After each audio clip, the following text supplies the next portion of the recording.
Hi hello friends, ಎಲ್ಲರೂ ಹೇಗಿದ್ದೀರಾ? ಚೆನ್ನಾಗಿದ್ದೀರಾ? ನಾನು ಚೆನ್ನಾಗಿದ್ದೀನಿ, ನೀವು ಚೆನ್ನಾಗಿದ್ದೀರಾ ಅಂತ ಅನ್ಕೊತಾ ಇದ್ದೀನಿ. ಇವತ್ತೇನು ರೆಸಿಪಿ ಮಾಡ್ತಾ ಇದ್ದೀನಿ ಅಂದರೆ, ಇವತ್ತು ಬಂದು ಒಂದೆಲ್ಗ ಸೊಪ್ಪು ಅಥವಾ ಬ್ರಾಹ್ಮಿ ಎಲೆದು ಚಟ್ನಿ ಪುಡಿ ಮಾಡೋದು ಹೇಗೆ ಅಂತ ತೋರಿಸ್ಕೊಡ್ತಾ ಇದ್ದೀನಿ. ಇದು ಏನಕ್ಕೆಲ್ಲ ಉಪಯೋಗ ಅಂದರೆ, ಜ್ಞಾಪಕ ಶಕ್ತಿ ಯಾರು ಪದೇ ಪದೇ ಮರಿತಿರ್ತಾರೋ ಆ ಮರುವು ಜಾಸ್ತಿ ಇದ್ದವರು ಈ ಒಂದೆಲ್ಗ ಸೊಪ್ಪು ನೋಡಿ, ನಾನು ಎಷ್ಟು ತೊಗೊಂಬಂದಿದ್ದೀನಿ. ಇದು ನಮ್ಮ ಮನೆ ಹಿತ್ತಲಲ್ಲೇ ನಾವು ಬೆಳ್ಕೊಂಡಿದ್ದೀವಿ, ಹಾಗಾಗಿ ನಾನು ಊರಿಗೆ ಹೋದಾಗ ತಂದಿದ್ದೀನಿ. ನೋಡಿ ಎಷ್ಟು ತಗೊಂಡಿದ್ದೆ. ತುಂಬ ಇದು ಈ ಥರದ್ದು ದಿನ ಯಾರು ತುಂಬ ಜ್ಞಾಪಕ ಮರ್ತು ಹೋಗ್ತಾರೋ ಅಂಥವರಿಗೆ ದಿನ ಒಂದೊಂದು ಎಲೆನ ತಿನ್ಸ್ಕೊಂತ ಬಂದರೆ ಅವರು ಜ್ಞಾಪಕ ಶಕ್ತಿ ಜಾಸ್ತಿ ಆಗುತ್ತೆ. ಆಮೇಲೆ ತಲೆ ಕೂದಲು ಉದುರೋದು ಸಮಸ್ಯೆ ಕಡಿಮೆ ಆಗುತ್ತೆ. ಶುಗರ್ ಲೆವೆಲ್ ಕಡಿಮೆ ಆಗುತ್ತೆ. ನೋಡಿ, ಶುಗರ್ ಜಾಸ್ತಿ ಇದ್ದರೆ ಇದನ್ನ ಊಟದಲ್ಲಿ ಸೇವಿಸೋದ್ರಿಂದ ಶುಗರ್ ನಾರ್ಮಲಿ ಬರುತ್ತೆ. ಹಾಗಾಗಿ ಇದರಲ್ಲಿ ತುಂಬ ಒಳ್ಳೆಯದ ಉಪಯೋಗವಾಗೋಂಥ ವಸ್ತು ಇದು. ಹಾಗಾಗಿ ತುಂಬ ಒಳ್ಳೇದಿದು. ಇದನ್ನು ಯೂಸ್ ಮಾಡೋದು ಹೇಗೆ ಅಂತ ತೋರಿಸ್ಕೊಡ್ತಾ ಇದ್ದೀನಿ, ಬನ್ನಿ. ಇದರಲ್ಲಿ ಸಾರು ಮಾಡ್ಬೋದು, ಹುಳಿ ಮಾಡ್ಬೋದು. ಈಗ ನಾನು ಚಟ್ನಿ ಪುಡಿ ಮಾಡ್ತಾಯಿದ್ದೀನಿ. ಚಟ್ನಿ ಪುಡಿ ಮಾಡಿಕೊಟ್ರೆ ಇದು ಹಾಗೆ ತಿನ್ನೋಕ್ಕೆ ಸ್ವಲ್ಪ ಒಗ್ರು ಇರುತ್ತೆ. ತಿನ್ನಲ್ಲ ಅನ್ನೋ ಮಕ್ಕಳಿಗೆ ಏನು ಮಾಡಬೇಕು ಅಂದರೆ, ಈ ಥರ ಚಟ್ನಿ ಪುಡಿ ಮಾಡಿ ದೋಸೆಗೆ, ಇಡ್ಲಿ ಜೊತೆಗೆ, ರೈಸ್ ಬಿಸಿ ಬಿಸಿ ಅನ್ನ ಮಾಡಿ ಈ ಚಟ್ನಿ ಪುಡಿ ಹಾಕಿ ಸ್ವಲ್ಪ ತುಪ್ಪ ಹಾಕಿಕೊಟ್ಬಿಟ್ರೆ ಬಿಸಿ ಅನ್ನ ತುಂಬ ಚೆನ್ನಾಗಿ ತಿಂತಾರೆ. ಹಾಗಾಗಿ ಊಟದಲ್ಲಿ ಅವ್ರಿಗೆ ಕೊಟ್ಟಂಗೂ ಆಗುತ್ತೆ. ಅವ್ರು ಮತ್ತೆ ಓದಿಂದೆಲ್ಲ ಮರ್ತು ಹೋಗುತ್ತೆ ಅನ್ನೋರಿಗೆ ಇದು ತುಂಬ ಉಪಯೋಗ ಆಗುತ್ತೆ. ನೋಡಿ, ಓದೋ ಮಕ್ಕಳಿಗಂತೂ ತುಂಬ ಹೆಲ್ಪ್ಫುಲ್. ಚಿಕ್ಕ ಮಕ್ಕಳಿಂದ ಕೊಡ್ತಾ ಇದ್ರೆ ತುಂಬ ಚೆನ್ನಾಗಿರ್ತಾರೆ. ಈಗ ಇದು ಮಾಡೋದು ಹೇಗೆ ಅಂತ ತೋರಿಸ್ತೀನಿ, ಬನ್ನಿ. ಇದಕ್ಕೆ ಬೇಕಾಗಿರೋ ಐಟಮ್ಸ್ ನೋಡಿ, ಒಂದೆಲ್ಗ ಸೊಪ್ಪು ಒಂದು ಪ್ಲೇಟ್ ಅಷ್ಟು ತೊಗೊಂಡಿದ್ದೀನಿ. ಅಂದರೆ ಅವ್ರವ್ರಿಗೆ ಯಾವ ಎಷ್ಟು ಸಿಗುತ್ತೋ ಅಷ್ಟು. ಆಮೇಲೆ ಧನಿಯಾ ತೊಗೊಂಡಿದ್ದೀನಿ, ಕೊತ್ತಂಬರಿ ಕಾಳು, ಸಾಸಿವೆ ತೊಗೊಂಡಿದ್ದೀನಿ, ಒಣಕೊಬ್ಬರಿ, ಶೇಂಗಾ, ಕಡಲೆಬೇಳೆ, ಸೋಂಪು, ತೊಗರಿಬೇಳೆ, ಜೀರಿಗೆ, ಕಾಳುಮೆಣಸು, ಉದ್ದಿನಬೇಳೆ, ಕರಿಬೇವು, ಹುಣಸೆಹಣ್ಣು, ಆಮೇಲೆ ಸ್ವಲ್ಪ ಇಂಗು. ನಾನು ಮೆಣಸಿನ್ಕಾಯಿ ಯೂಸ್ ಮಾಡ್ತಿಲ್ಲ, ಖಾರದ ಪುಡಿ ಯೂಸ್ ಮಾಡ್ತಾ ಇದ್ದೀನಿ ರೆಡಿ. ಯಾಕಂದ್ರೆ ನನ್ನ ಹತ್ರ ಮೆಣಸಿನ್ಕಾಯಿ ಇಲ್ಲ, ಹಾಗಾಗಿ ಖಾರದ ಪುಡಿ, ಅರಿಶಿನ, ಉಪ್ಪು, ಇಷ್ಟೇ. ಎಣ್ಣೆ ಬೇಕು. ನೋಡಿ ಫ್ರೆಂಡ್ಸ್, ಇವಾಗ ಗ್ಯಾಸ್ ಹಚ್ಕೊತಾ ಇದ್ದೀನಿ. ಯಾಕಂದರೆ ಎಲ್ಲ ಹುರ್ಕೊಬೇಕಲ್ಲ, ಹಾಗಾಗಿ ಹುರ್ಕೊಳ್ಳೋದಕ್ಕೋಸ್ಕರ ಸ್ವಲ್ಪ ಎಣ್ಣೆ ಹಾಕ್ಕೊತಾ ಇದ್ದೀನಿ. ತುಂಬ ಹಾಕಿಲ್ಲ, ಒಂದು ಸ್ಪೂನಷ್ಟು ಹಾಕಿದ್ದೀನಿ ಅಷ್ಟೇ ನಾನು.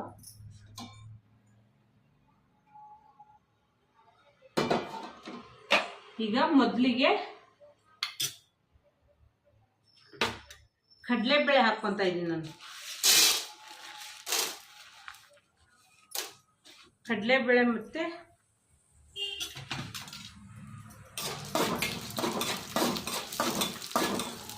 ಕಡಲೆಬೇಳೆ ಹಾಕ್ಕೊತಾ ಇದ್ದೀನಿ. ಈಗ ಉದ್ದಿನಬೇಳೆ ಹಾಕ್ಕೊತೀನಿ.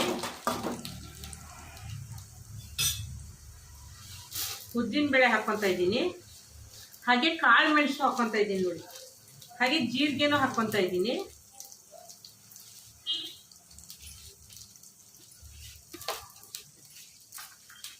ಹಾಗೆ ಸೋಂಪು ಹಾಕ್ಕೊತಾ ಇದ್ದೀನಿ. ಮತ್ತು ಶೇಂಗಾ ಬೀಜ, ಇವಿಷ್ಟು ಒಂದ್ಸಲ ಹುರಿದು ತಗೊತೀನಿ ನಾನು.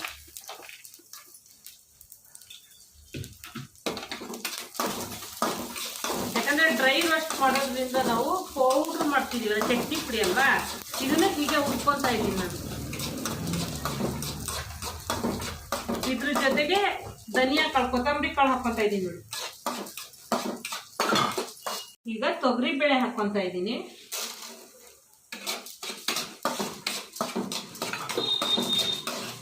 ಯಾಕಂದರೆ ಎಲ್ಲ ನಾವು ಹುರ್ಕೊಳ್ಳೋದ್ರಿಂದ ಪಟ ಅಂತ ಹಾಕ್ಕೊಂಡ್ರೆ ಸೀದು ಹೋಗ್ದಂಗೆ ಇರುತ್ತೆ, ಇಲ್ಲಾಂದರೆ ತಳ ಹಿಡ್ಕೊಳ್ಳುತ್ತೆ. ಹಾಗಾಗಿ ಎಲ್ಲದನ್ನು ಚೆನ್ನಾಗಿ ಗೋಲ್ಡನ್ ಫ್ರೈ ಮಾಡ್ಕೊಳ್ಳೋಣ.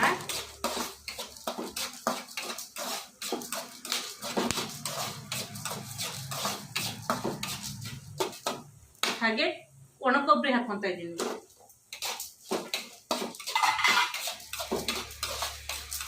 ಈಗ ಸಾಕು ಫ್ರೆಂಡ್ಸ್, ಇದನ್ನೆಲ್ಲ ನಾನು ಬಾಣಲಿಗೆ ಹಾಕ್ಕೊತಾ ಇದ್ದೀನಿ, ಬೇರೆದಕ್ಕೆ ಹಾಕ್ಕೊತಾ ಇದ್ದೀನಿ.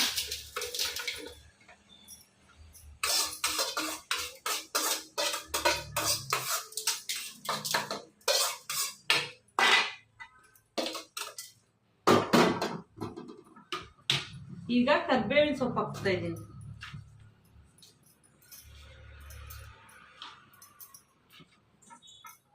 ಇದನ್ನು ಡ್ರೈ ಆಗಿ ಹುರ್ಕೊಳ್ಳೋಣ.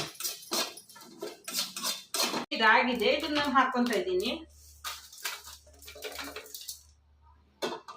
ಈಗ ಬ್ರಾಹ್ಮಿ ಎಲೆ ಒಂದೆಲ್ಗ ಸೊಪ್ಪನ್ನ ಹಾಕ್ಕೊತಾ ಇದ್ದೀನಿ, ನಾನು ತೊಳೆದು ಹಾಕ್ಕೊತಾ ಇದ್ದೀನಿ.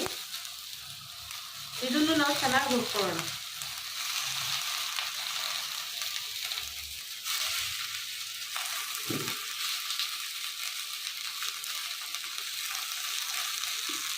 ಇದನ್ನು ಚೆನ್ನಾಗಿ ಡ್ರೈ ಆಗಿ ಹುರ್ಕೊಳ್ಳೋಣ.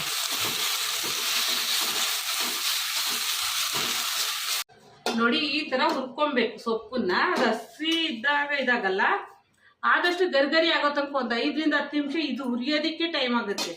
ಸೊಪ್ಪನ್ನ ಹುರ್ಕೊಬೇಕು ಚೆನ್ನಾಗಿ, ಯಾಕಂದ್ರೆ ಇದು ನಾವು ಸ್ಟೋರೇಜ್ ಮಾಡಿ ಇಟ್ಕೊಬೋದು, ಭಾಳ ದಿವಸ ಬರುತ್ತೆ. ಹಾಗಾಗಿ ಇದನ್ನ ನಾವು ಎಷ್ಟು ಹುರ್ಕೊಂತೀವೋ ಅಷ್ಟು ಚೆನ್ನಾಗಿರುತ್ತೆ. ಈಗ ಇದಾಗಿದೆ, ನಾನು ತೆಗಿತಾ ಇದ್ದೀನಿ. ಒಂದು 5 ರಿಂದ 10 ನಿಮಿಷ ಸೊಪ್ಪನ್ನ ಹುರ್ಕೊಳಕ್ಕೆ ಆಗುತ್ತೆ. ಯಾಕಂದ್ರೆ ಇಲ್ಲ ಸೊಪ್ಪು ಡ್ರೈ ಮಾಡಿ ನೀರಿಲ್ದಂಗೆ ಡ್ರೈ ಮಾಡಿ ಇಟ್ಕೊಂಡಿದ್ರೆ ಬೇಗ ಆಗುತ್ತೆ. ನಾನು ಇವಾಗಲೇ ತೊಳೆದು ಹಾಕಿರೋದು. ಹಾಗೆ ಹುಣಸೆ ಹಣ್ಣನ್ನು ಸ್ವಲ್ಪ ಬಿಸಿ ಮಾಡ್ಕೊತಾ ಇದ್ದೀನಿ ನಾನು.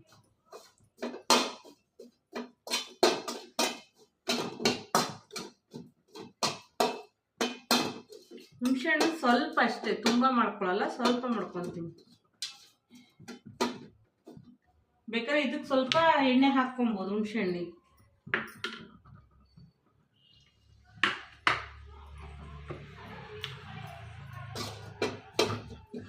ಗಟ್ಟಿ ಹಿಂಗಿದ್ರೆ ಹುಣಸೆ ಹಣ್ಣಿನ ಜೊತೆಗೆ ಗಟ್ಟಿ ಹಿಂಗು ಹಾಕಿ ಹುರ್ಕೊಬೋದು ನೋಡಿ.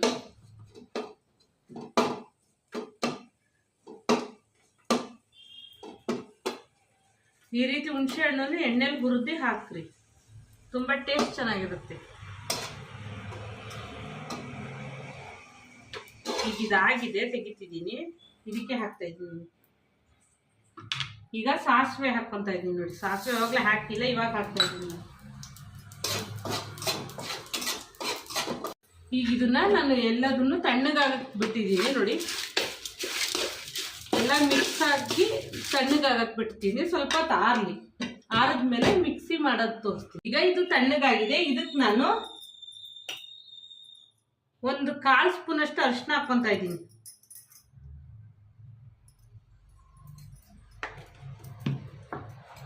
ಹಾಗೆ ರುಚಿಗೆ ತಕ್ಕಷ್ಟು ಉಪ್ಪು ಹಾಕ್ತಾ ಇದ್ದೀನಿ.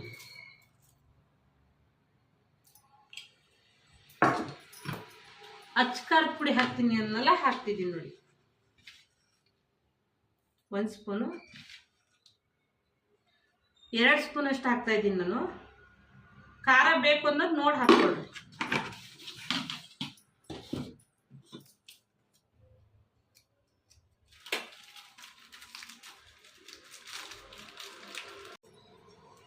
ಈಗ ಹಿಂಗ ಹಾಕ್ಕೊಂತ ಇದ್ದೀನಿ. 1/4 ಸ್ಪೂನ್ ಅಷ್ಟು ಪುಡಿ ಹಿಂಗ ಅಂದ್ರೆ ಪೌಡ್ರ್ ಆಗಿರೋ ಹಿಂಗಿದು ಹಾಕ್ಕೊಂತ ಇದ್ದೀನಿ. ಈಗ ಇವೆಲ್ಲ ಹಾಕಿ ಮಿಕ್ಸಿ ಮಾಡ್ಕೊಳ್ಳೋಣ. ನಾನು ಚಟ್ನಿ ಪೌಡ್ರ್ ಮಾಡ್ಬೇಕಲ್ಲ, ಮಾಡ್ತೀನಿ. ಈಗ ನಾನು ಎಲ್ಲ ಮಿಕ್ಸ್ ಮಾಡಿಕೊಂಡು ಮಿಕ್ಸಿ ಜಾರಿಗೆ ಹಾಕ್ಕೊಂತ ಇದ್ದೀನಿ.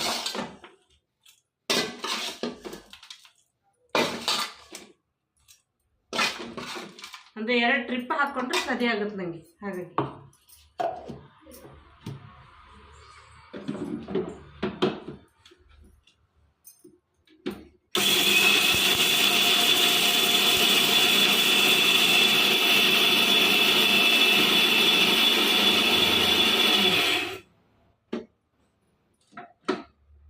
ಈಗ ನೋಡಿ ಫ್ರೆಂಡ್ಸ್, ಈ ಥರ ಪೌಡ್ರ್ ಮಾಡ್ಕೊಂಡಿದ್ದೀನಿ ನಾನು ಚಟ್ನಿ ಪುಡಿನ. ಈಗ ಇನ್ನೊಂದು ಸ್ವಲ್ಪ ಇದೆಯಲ್ಲ ಅದನ್ನು ಮಾಡ್ಕೊತೀನಿ. ಗಮ್ಮಂತಿದೆ, ಹೆಂಗೆ ಸ್ಮೆಲ್ಲಿಗೆ ತಿನ್ನಬೇಕು ಅನಿಸ್ತಾ ಇದೆ. ಈಗ ನೋಡಿ ಫ್ರೆಂಡ್ಸ್, ಎಲ್ಲ ಪೌಡ್ರ್ ಮಾಡಿ ಇಟ್ಕೊಂಡಿದ್ದೀನಿ. ಇದನ್ನು ತಣ್ಣಗಾದ್ಮೇಲೆ ಸ್ಟೋರೇಜ್ ಮಾಡಿ ಇಟ್ಕೊಳ್ರಿ. ಬಿಸಿಯಲ್ಲಿ ಇಟ್ಟರೆ ಸರಿಯಾಗಲ್ಲ, ಯಾಕಂದರೆ ಮಿಕ್ಸಿಯಲ್ಲಿ ರುಬ್ಬಿರ್ತೀವಲ್ಲ, ಬಿಸಿ ಇರುತ್ತೆ. ಸ್ವಲ್ಪ ಆರಕ್ಕೆ ಬಿಟ್ಟು ಆಮೇಲೆ ಸ್ಟೋರೇಜ್ ಮಾಡಿಟ್ರೆ ತುಂಬ ಚೆನ್ನಾಗಿರುತ್ತೆ. ಗಮ್ಮಂತಿದೆ ನೋಡ್ರಿ, ಈಗಲೇ ತಿನ್ನಬೇಕು ಅನಿಸ್ತಾ ಇದೆ. ಹಾಗಿದೆ, ದೋಸೆಗೆ ಹಾಕ್ಕೊಡ್ಬೋದು, ಇಡ್ಲಿಗೆಲ್ಲ ಹಾಕ್ಕೊಡ್ಬೋದು, ನೀವು ಹೆಂಗಾದ್ರೂ ಕೊಡ್ಬೋದು. ಆದರೆ ಇದು ಜ್ಞಾಪಕ ಶಕ್ತಿಗೋಸ್ಕರ ನೋಡಿ. ಕಿಡ್ಸಿಗಂತೂ ಒಳ್ಳೆ ಹೇಳಿ ಮಾಡಿಸಿದ್ದು. ಈಗಿಂದ ಮಕ್ಳಿಗೆ ಕೊಟ್ಟರೆ ಚೆನ್ನಾಗಿ ಓದ್ತಾರಲ್ವ, ಅದಕ್ಕೋಸ್ಕರ ಈಗ ಮಾಡಿ. ಒಂದೆಲ್ಗ ಸೊಪ್ಪಿನ ಚಟ್ನಿ ಪುಡಿ ರೆಡಿ ನೋಡಿ ಫ್ರೆಂಡ್ಸ್. ಈ ವಿಡಿಯೋ ಇಷ್ಟ ಆದರೆ ಲೈಕ್ ಮಾಡಿ, ಶೇರ್ ಮಾಡಿ, ಕಮೆಂಟ್ ಮಾಡಿ, ಹಾಗೆ ಸಬ್ಸ್ಕ್ರೈಬ್ ಆಗಿ ಫ್ರೆಂಡ್ಸ್.